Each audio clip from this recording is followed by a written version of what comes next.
276 subsection 7 Zayin. Yisraelim v'nachrim sheisibu yachad u'banachri v'dliku lehem ner. So you have before we were talking about. I don't see Yehuda anywhere. Yeah, he's there. I don't see him. I'm here. Oh, there you go. Yeah. Gotcha, So okay. So before we were talking about two distinct scenarios. One is if a non-Jew lights turns on whatever, it could be turns on an electric light or makes a fire or turns on a furnace, any of these things, or really this is just the example. It could be any one of the malachas. It could be any forbidden labor. So a non-Jew does a forbidden labor for the benefit of a Jew. So now, unless the it's for a Jew, if somebody's sick, for children, etc., like we said, but generally speaking, if he does it for a Jew, not only that Jew that he did it for, but no other Jew can benefit from it. On the other hand, if he did it not for himself or to benefit another non-Jew, then it's not a problem because he did not do it for the benefit of a Jew on Shabbos. And then, if a Jew happens to be there, he can benefit from what the non-Jew did, either for his own benefit or to benefit another non-Jew. So now we're going to talk about another scenario: is what happens if you have a mixed crowd. You have Jews and non-Jews, and they're sitting together, right? They're dining together. And then a non-Jew comes and lights for them a candle. So now the question becomes, did he light it for the benefit of Jews or for non-Jews? So if most of the group is non-Jews, so let's say like before we were using the example of a hotel. So you have a big like hotel dining room, and it's mostly non-Jews, right? It's in Chambersburg, Pennsylvania. And it's mostly non-Jews, but over Shabbos, a group of 3-4 Jews stopped, and they're sitting by one of the tables and they're making Shabbos. But most of the people there are non-Jews. So then it's fine. It's considered he did it for the benefit of a non-Jew, and he didn't do it for your benefit. You're fine. You can use this light. If most of the group, if it's mostly Jews there, so for example, if you have like one of those, where the Jews take over a resort or something like that, and you have mostly Jews, but you still have a few guests or whatever who are not, so then it's considered he did it for the sake of a Jew. Because the guy who's lighting it, right, the hotel employee who went and turned on the dining room lights, we can assume that his intention is he's doing it for the crowd as a whole, for the majority of the crowd. Okay. So now what if you count the people, you turn around, you count the guy 1, 2, 3, 4, 5, 10. You turn around, you count the 10 and 10, it's half and half. Gam Kain Aser. It's also no good because you don't have a majority, so there has to be a majority of non-Jews. If it's equal or less, then it's considered he did it for the Jews. Because at that point, so that means there's no right, there's no majority. So there's no majority. We say his intention was to do it for both, which means he intended to do it specifically for you also.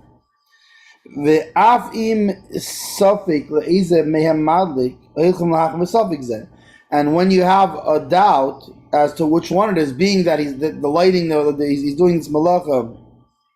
Well, the truth is, it's not a mir l'nachi, but in other words, but since he's doing it for you, and even though I guess when he's doing it, it's not really a minatayr. The minatayr is you're doing it, but still, when it comes to Shabbos, we're more stringent about even the abundance than we would be usually.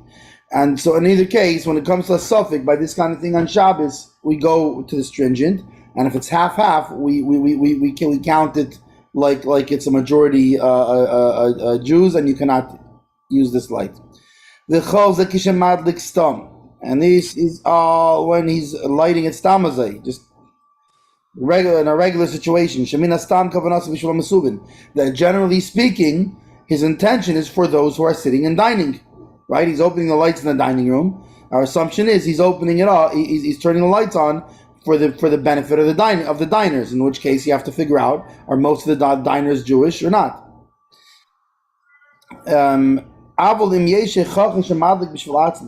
But if we have a proof that he's lighting it for himself, like we see that he's using the light, right?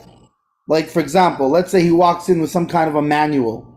He's trying to figure out how to fix something. It's, let's say, a maintenance guy, and he's trying to figure out how to fix this light. And you see he comes, right? It's dim lighting in there.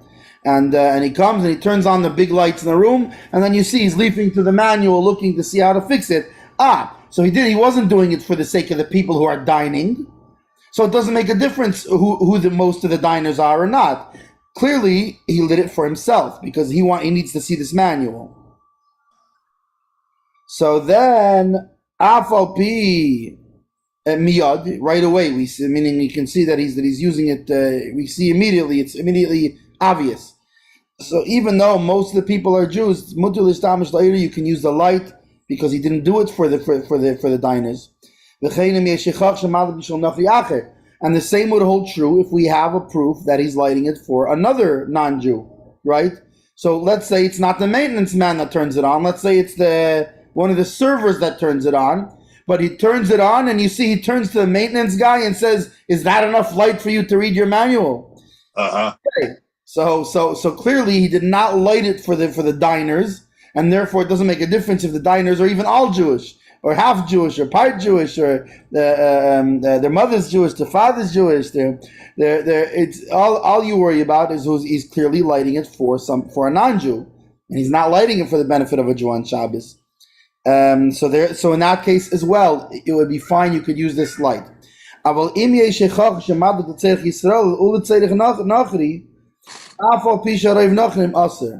But if you have proof that he's lighting it for the benefit of even one Jew, let's say in this dining room, you can't use it, even if he's lighting it mostly for non-Jews.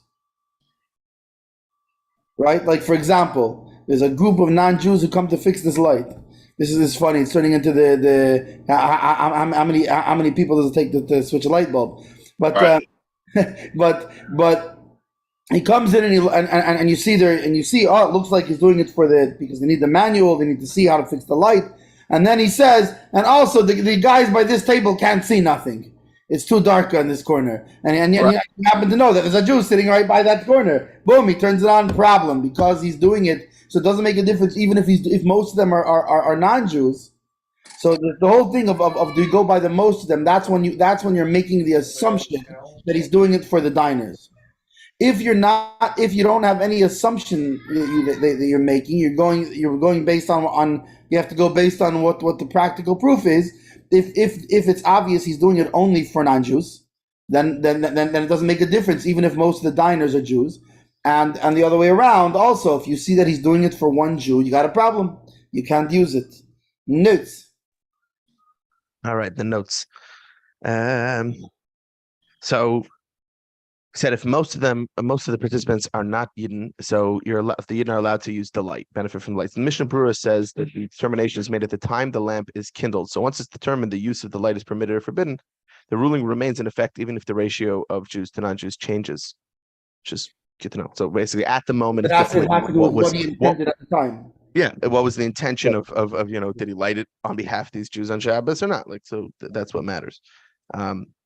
Well, not just that. Imagine everybody in the dining room leaves, and a whole new mixed group of Jews and non-Jews comes in. It doesn't make a difference because the one he lit it for, it was a question of at the time he lit it, did he light it for the Jews that were in the room intention? At the time, or the non-Jews at the time who were in the room? Yeah.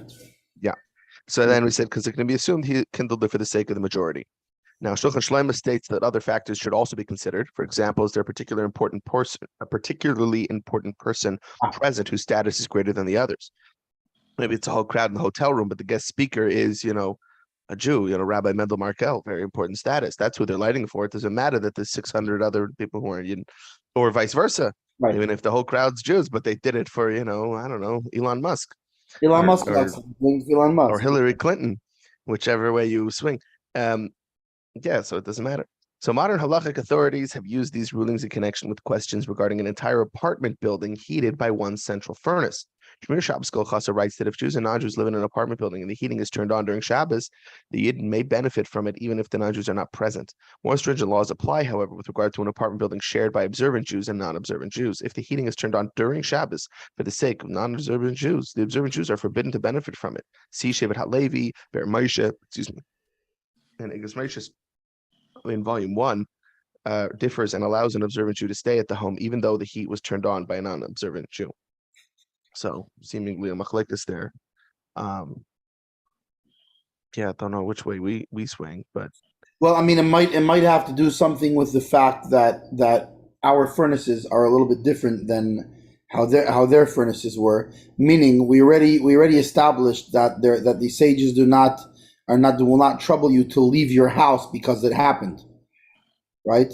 right. Okay, so yeah, but leaving house is different from receiving direct benefit. I'm talking about if I want to stand closer to the heater and warm up my hands.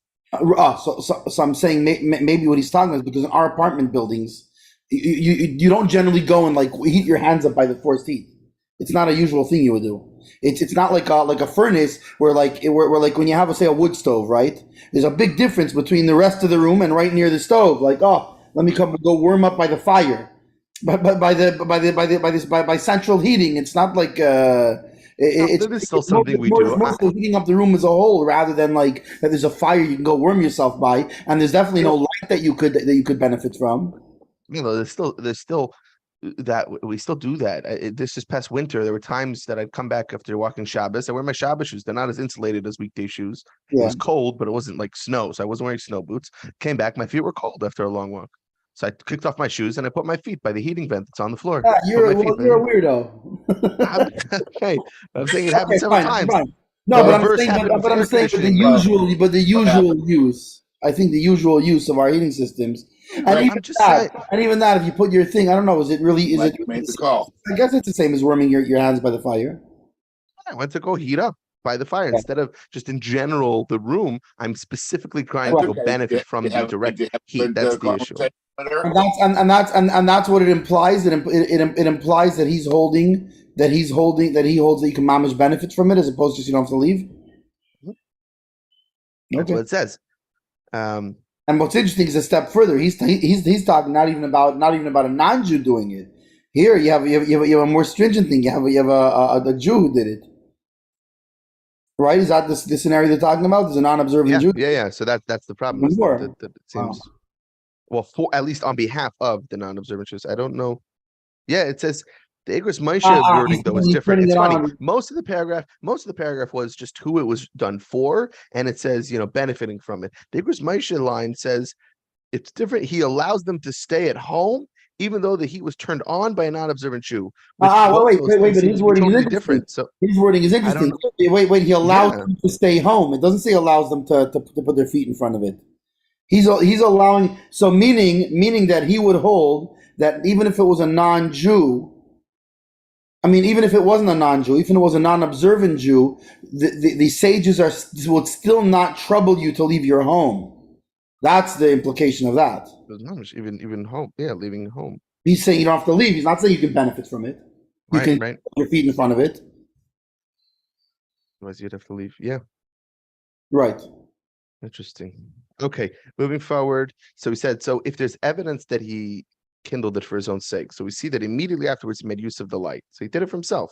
So the word immediately is added, actually, in miyad, this in parentheses, it's added because it's only when the non-Jew makes use of the light directly after he kindles it that it is apparent that he kindled it for his own sake. If he makes use of it later, it's possibly kindled it for the sake of the others dining, and only afterwards decides to use it for his own purposes. This comes from the Lavush, the Pri Megadim, and the Ishal Avram.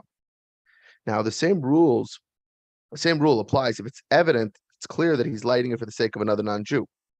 And from the Kaf HaChaim adds that this leniency applies even when the activity for which the non-Jew kindle a lamp does not necessarily require the use of a light.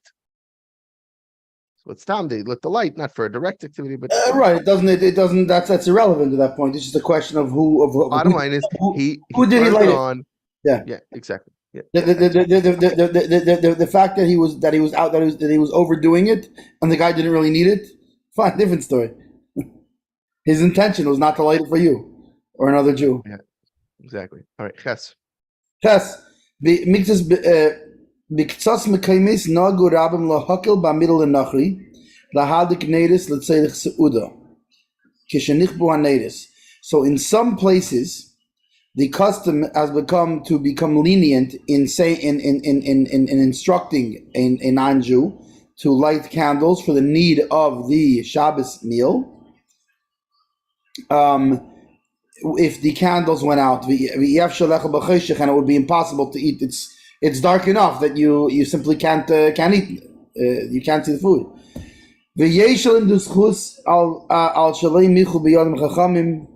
And there are those who learn the merit, or like they said it's okay. They justified on this, that the sages did not. It's a funny wording. There are those that justified those sages who did not stop them from doing so. Why? What's the justification?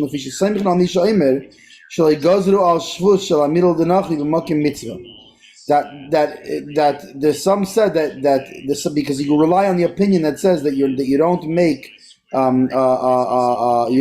make a decree on a Shavuos. Shavuos is we'll cover in a second, of saying to a guy in the place of a mitzvah. Even when you're telling him to do something that had a Jew done, it would be a full malacha from the Torah. So, meaning, just to go back, if you do a malacha yourself, that a min Torah thing, something from the Torah that's prohibited, now you were over on a midiraisa. You did a Torah prohibition. Telling a guy to do the same thing is not a Torah prohibition. It's a rabbinical prohibition. Right? Now, usually, you don't add on a rabbinical prohibition, you don't add additional gzeiros, additional decrees on it. It's already there. On Torah prohibitions, you add extra decrees to protect. Not so much on rabbinical ones. However, when it comes to Shabbos, when we on telling a guy, it's called shvus de shvus. It's a rabbinical decree on a rabbinical decree, which, even though we don't usually do it, in this case we do have a shvus de shvus. We have a rabbinical decree on top of another rabbinical decree. Now there is an opinion that we can waive that. We can waive this shvus de shvus in the case of when there's a requirement to do a mitzvah, and as we know that the Seudah Shabbos is a mitzvah, and now it's dark, you cannot do your Seudah Shabbos. It's holding you back from a mitzvah. In which case, there is an opinion that says that in that case we waive the rabbinical prohibition that's on top of the other rabbinical prohibition, and therefore you can tell a guy to do it. Even if he's doing an actual Torah prohibition, because which is interesting, because that's not waiving the shvus, that's waiving the shvus. Yeah, so I was wondering why you're saying shvus to shvus. Because here he's saying because here he's saying al shvus, as opposed to saying gazru shvus. No, it means the way they translate it here. So I'm cheating. I didn't. It's not like I knew this before, but the way they translate it, meaning. They did not gazru the shvus. It doesn't mean al, meaning on top of a shvus. It's not a gzeir on top of a shvus. Okay, so they mean it in a way of they did not geyser the shvus. Right. It's a weird wording, but I guess based on what he's saying, you're forced into translating it as basically gazru shvus. Right. But I guess maybe grammatically that doesn't work that way. Maybe because the way it's like, meaning, maybe you can't say gazru shvus. It has to be al shvus, meaning because a shvus, the shvus would be in a case where would be in a, just to clarify the reason why it's whether it's a shvus or shvus the shvus is that if we're only canceling the shvus that's on top of a shvus, then we would only be canceling out. We would only be allowing you in this case to tell a non-Jew to do something that's a rabbinical prohibition. You wouldn't also be allowed to tell him to do something that's a Torah prohibition. Because if you're telling a non-Jew to do something that's a rabbinical prohibition, which you're also not allowed to do, although it's more lenient actually. Then it would be on the shvus the shvus. In this case, it's only one shvus because you're telling it's a Torah prohibition and you're telling the guy to do it, that's the shvus. So okay, so meaning even though the whole rabbinical decree of saying to a guy is waived in the case of a mitzvah is what this opinion holds. However, still, okay, he doesn't. So far, he doesn't actually say how he holds regarding that. But okay, he'll probably get to that. He says in some places they have this minhag, and here's how it's justified. So still, if one candle is lit and you can technically eat there, right? Because the whole point is that it's so dark that you can't do the mitzvah. That's according to this opinion. That's why you're allowing it. So so you can't tell him to light more of them. She'ein kan mitzvah. There's no mitzvah that you're allowing to be fulfilled, because with the one candle you can already do the mitzvah. So you no longer have that need for the sake of the mitzvah. You don't have a mitzvah so much, meaning because you can already do the mitzvah, that you're going to push off because of it the rabbinical decree of saying of telling a non-Jew to do a prohibition. However, if he lit it by himself, you can benefit, unlike usually with this. So he's saying you don't have that leeway of telling him to do it. But however, there is a certain leeway that you do have that you wouldn't otherwise have, which is that if he did it by himself, you can benefit from it even after the first one goes out. Meaning, so you can't even say that I'm benefiting from that one that was okay. I'm not really benefiting from the other ones. I'm benefiting from the one that was okay. So you can't say that because that one went out. But you can still benefit from them. Kivon she'enik Shabbos tali b'zeh k'may she's bored, because the pleasure of Shabbos is hinging on this, like you said. Aval kol odam tzarich lahach mid'at mishleim alach lahad gneir aval pi sheyesh v'cheshach. However, every person, now the Rebbe is saying what should we do? We should be stringent, and the person should not tell a non-Jew to light a candle, even if he's sitting in the darkness. And he can't eat the Shabbos meal because it's the more prevalent opinion is that even in the case of a mitzvah, you're not allowed to it doesn't cancel out the shvus, the rabbinical decree. Ella shvus the shvus. It only cancels out a rabbinical decree on a rabbinical decree. So that's like what I was saying before, is in the case so now what Dr. Rebbe is saying, in the case it's a Torah prohibition. So that's why he's saying a candle. You can't have him light a candle because that's a Torah prohibition. And even if it's required for a mitzvah, we do not we do not cancel out a rabbinical decree for Shabbos. The only one we do cancel out is a rabbinical decree on a rabbinical decree, and even that's for the sake of a mitzvah. So let's remember, it doesn't mean you can just do this. That means if you're sitting in the dark and you literally can't have your Shabbos Suda, and there's something you can do about it that's not a Torah prohibition, but rather it's a rabbinical prohibition. So now it's only a rabbinical prohibition, and then on top of that you have the additional rabbinical prohibition of not telling a non-Jew to do it. So then the place of a mitzvah does cancel it out. So interestingly, in such a case, according to those that switching on a light on Shabbos is a Torah prohibition, you would not be able to ask a guy to do that in the place of a mitzvah. According to those that hold that switching on a switch is only a rabbinical prohibition, in the case of a mitzvah, you would be able to ask a non-Jew to switch that on Shabbos. Like will be explained. Siman Shin Zayin in 307. With Divrei Ikar, and this opinion is the primary opinion, meaning the primary the Alter Rebbe is ruling that the primary opinion is that only by a shvus to shvus, meaning only telling a non-Jew to do a rabbinical prohibition gets waived when there's a mitzvah need, when it's required to do a mitzvah, but you cannot ask him to do a Torah prohibition for that need. So that's the Alter Rebbe's ruling.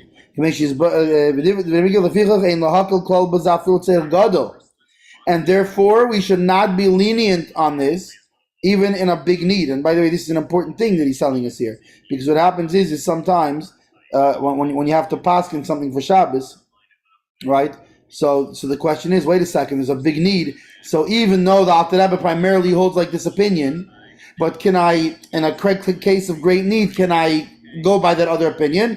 Well, here the Alter Rebbe says, no, you cannot go by that other opinion, even in the great case of great need. Rather, just that those that hold by that opinion, you don't have to stop them, right? You don't have to go tell them to stop doing it. Shemutav sheyu shoygigim volume mizidin, because it's better that they should be doing it they should transgress unknowingly rather than knowingly, which is an interesting concept. I'm guessing there's going to be a note on that, because it's like if I see you doing something on Shabbos you're not supposed to do, I won't tell you, because it's better you should transgress unknowing. But I guess it's different, because if I would tell you that it's a problem on Shabbos, you would stop doing it, so you don't have that issue. So the only note, the note is just basically saying the mazid is, we're talking about after having been informed and admonished, right? So that's what we mean by mazid. So he was warned, he was told, and we're worried that in this case the people will still be doing it. So better to not have warned them. Okay. Yeah, any other notes for this? You actually covered, I think, the other notes about which was in Shavuos. The other notes. What? You're mechavin. The one thing that I wanted to point out was earlier when we talked about, there are those that hold a Shavuos even for Deiraisa, to emphasize the fact that, remember, many authorities consider electricity or heater to be interesting. Deiraisa. So such things. But again, one of the things about the mitzvah of the meal, one of the notes pointed out that additional light increases the Shabbos pleasure, but the fundamental mitzvah of having a Shabbos meal, you could do that without having additional lights, technically. So that's just one of the points I want to point out. All right, Tess, actually, let me just take a quick break. My wife is trying to call me quickly to wish good Shabbos with the kids. Okay, good. Let me just take a quick commercial break, and I'll good. I'm gonna find it. You break. I'm gonna just mention something else in the meantime on this general Indian. But it's interesting to note over here. You have to. Are you talking, Ira? Are you talking to me over here? Here, unmute.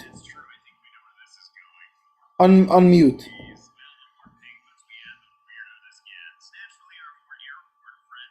Hit your mute thing, the unmute button.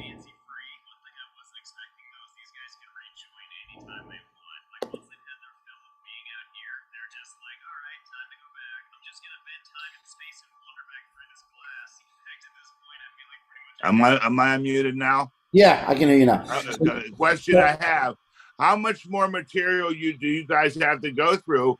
A lot.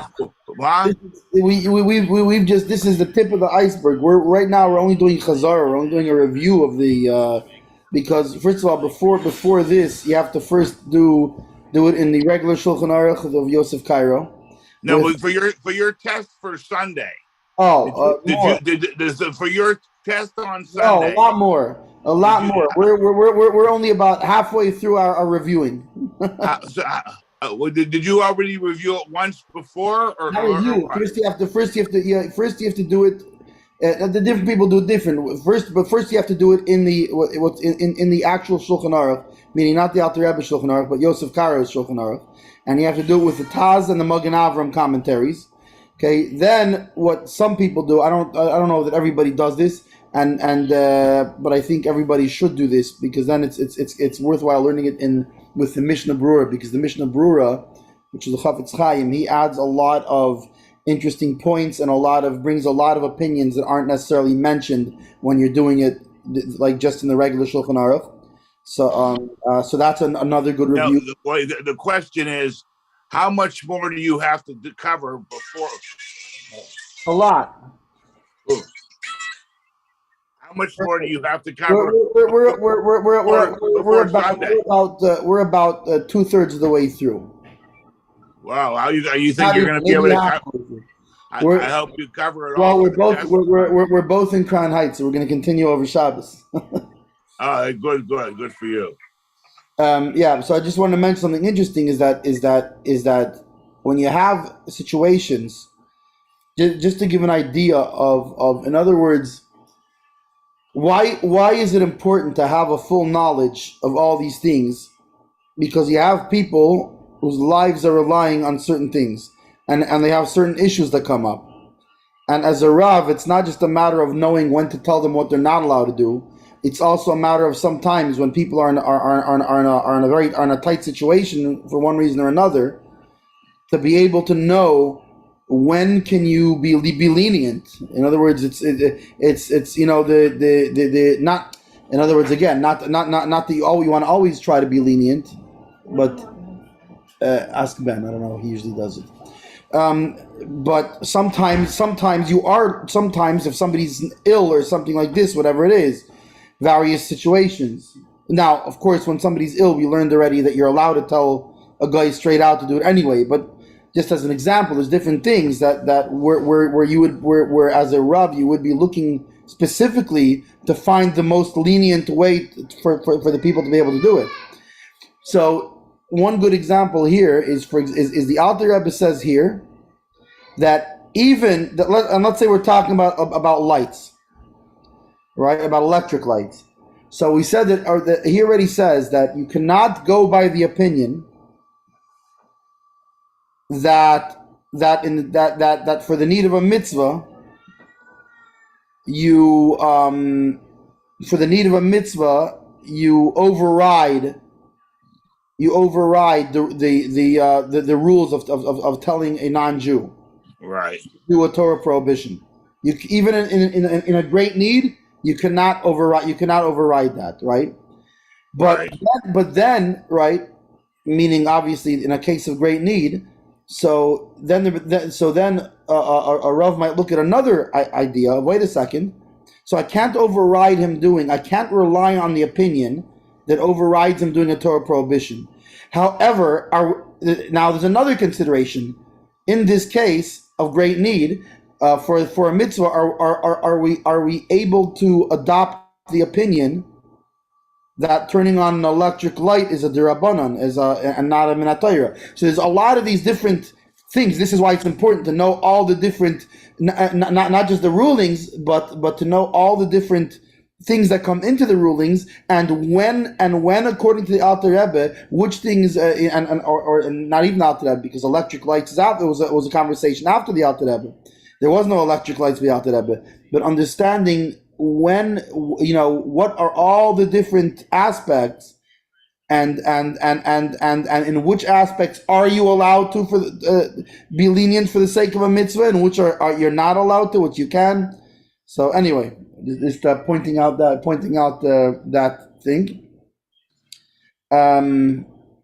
Okay, so are we up to Tess? Yes.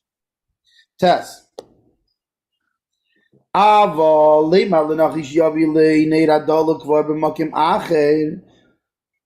now we said that according to the Alter Rebbe, we cannot even rely, even in a great need for a mitzvah, we cannot rely on telling a non-Jew to do a Torah prohibition, and therefore we cannot have a non-Jew light a candle if we're sitting in the dark.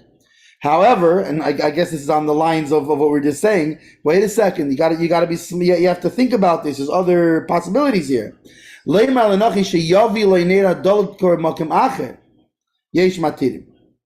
However, to tell there are those that permit to tell a non-Jew to bring a light, right? That was already lit somewhere else, meaning and to move that light to here. So he's not lighting a light. Here it's not an issue of havara. It's not an issue of lighting. Here it's an issue of muktzah. So now it's a different issue that you're telling him to do.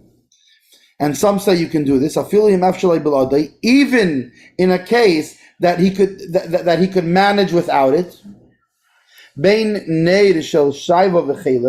Whether it is a candle that's made out of wax or fats, like whale fats or these kind of things that they make candles out of, or sometimes it can be moose fat or whatever it is.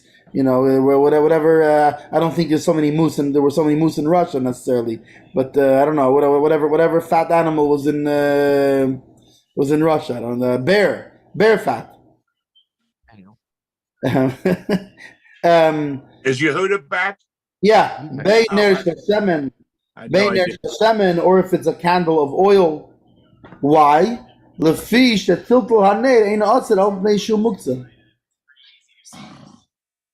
Because here, look, there's this. Why? Because carrying the candle is not a problem of lighting a candle, but rather it's a problem of carrying muktzah, right? Like it explains in 279. And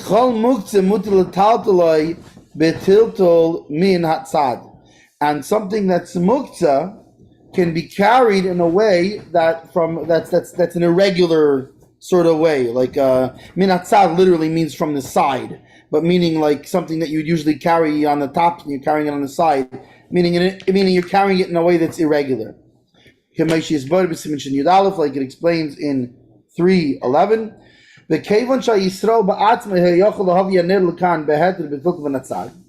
Since the Jew himself would be able to bring the candle if he brings it in a like an irregular method, like using the back of his hands, or he puts like his elbows and picks it up with his elbows like this. At 8 o'clock. At 8 o'clock, I got to start getting ready for Shabbos. All right, not a problem. At Not a problem. You'll stay on till when. By the way, you're delayed. What time is Luke mentioned? Well, I haven't heard any sirens yet. So. It's 8:35 here. Are you there? Is your family with you, Mendel? Yeah. Candle lighting here is 8:13. Okay. Is your family with you? Yeah. They all came up. I had no idea. Okay, good. Yeah. Well, I mean, not my whole family is with me. That's with me. Meaning, is your wife with? Meaning, in the first place, my whole family is usually not with me. Is Ashley with you? My daughter's married. One of my boys is here. One's in California. He's a head. Is your wife with you? Is your wife with you, Ashley? Yeah, she is with me, and both of my girls. Well, all three of my girls now because I'm staying by my oldest girl. So. Right. All right. Yeah. So since he himself could have brought it in such a way, right? And similar. So in such a case that you could have brought it in a strange way yourself, in that case you're allowed to tell a non-Jew to do it even in a not strange way.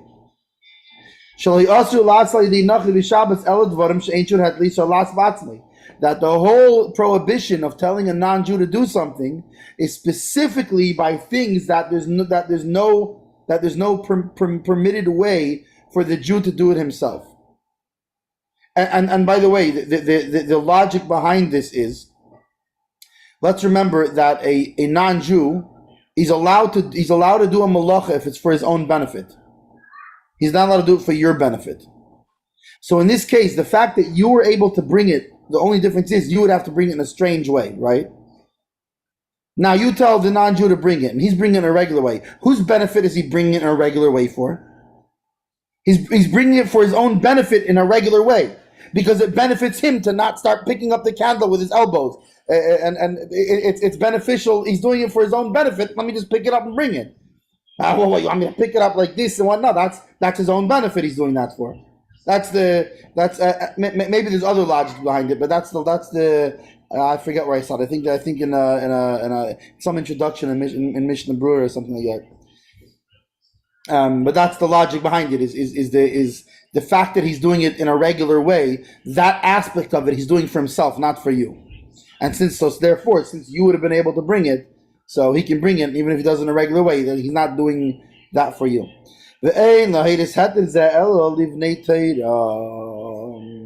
However, we should not give this. We should not tell anybody. However, we should not tell anybody about this, unless they are people who essentially know halacha. But we should not let unlearned people in on this secret that they could tell a non-Jew to do it. Why? Because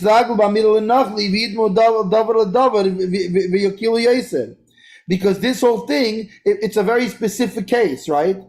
And you're going to tell him he can do it, and he doesn't understand how Hilchos Shabbos works, and he's going to think, the rabbi told me you can tell a non-Jew to carry this stuff.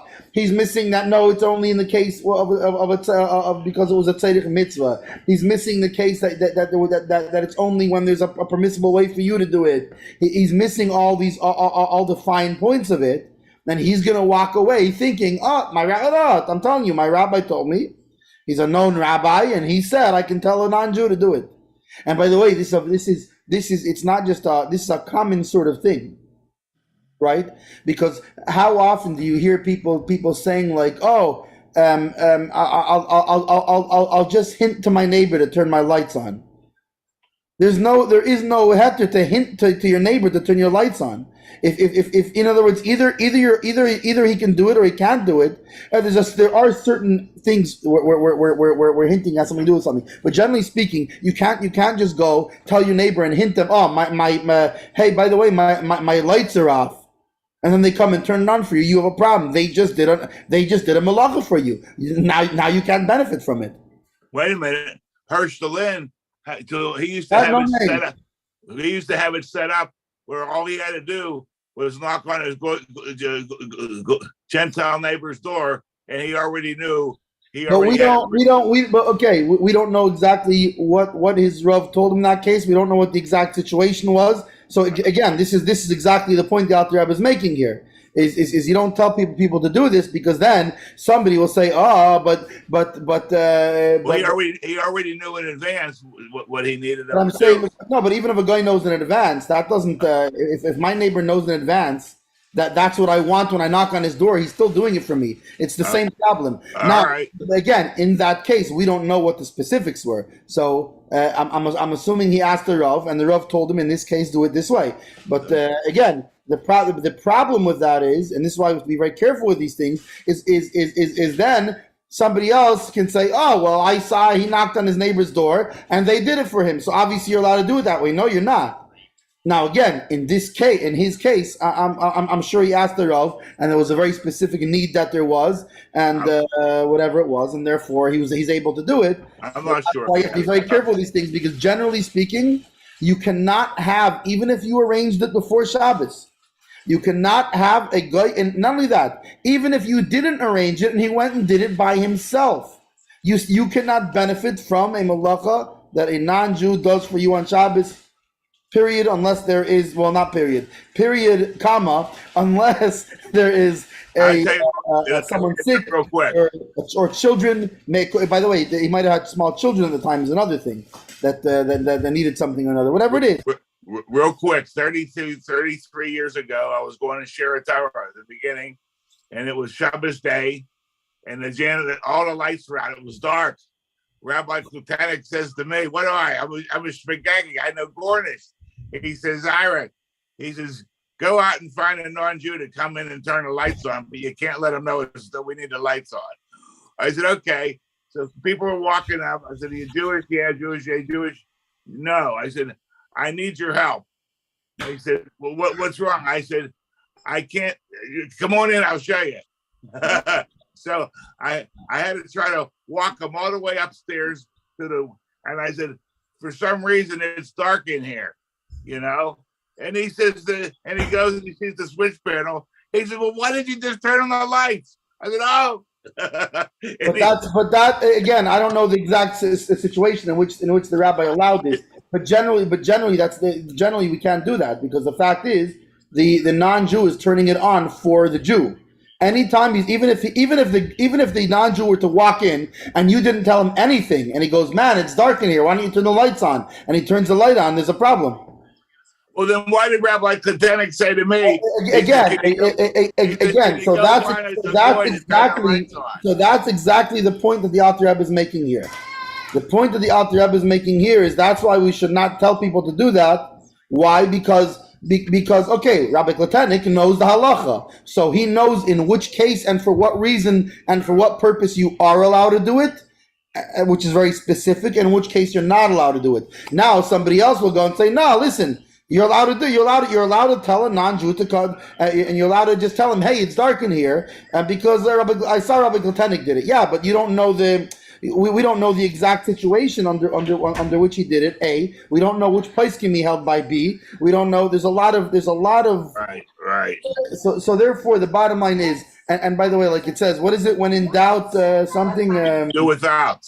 Do without. Yeah, so when it comes to telling a Jew or even hinting to a Jew or even him walking in and doing it, whatever it is, if you are not very, very, very certain, in other words, if you're not very well versed in these halachas,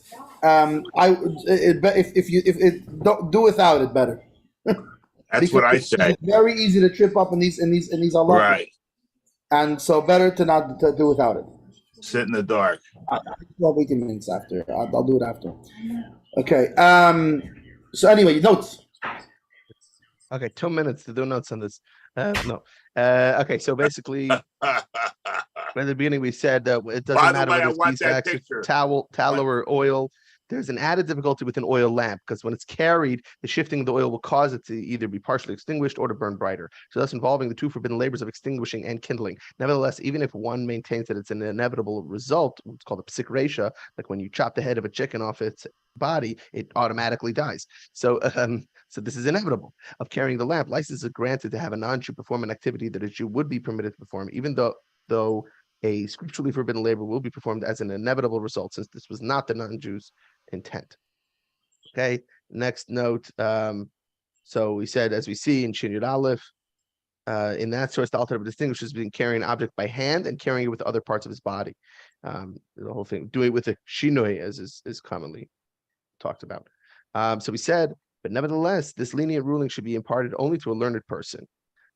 Because when asking a non-Jew to perform such a forbidden activity, the Jew may not directly instruct him to perform it. Instead, a hint should be given by which the non-Jew will understand the action he's expected to perform. And that's Just by the way, this was the subject of one of Rabbi Levkovsky's shiurim. Was why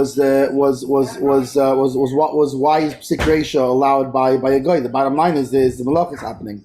And because what it comes down to is that Amir L'Nachri, just in a nutshell, Amir L'Nachri is it's specifically that you're not allowed to tell him to do something that's forbidden.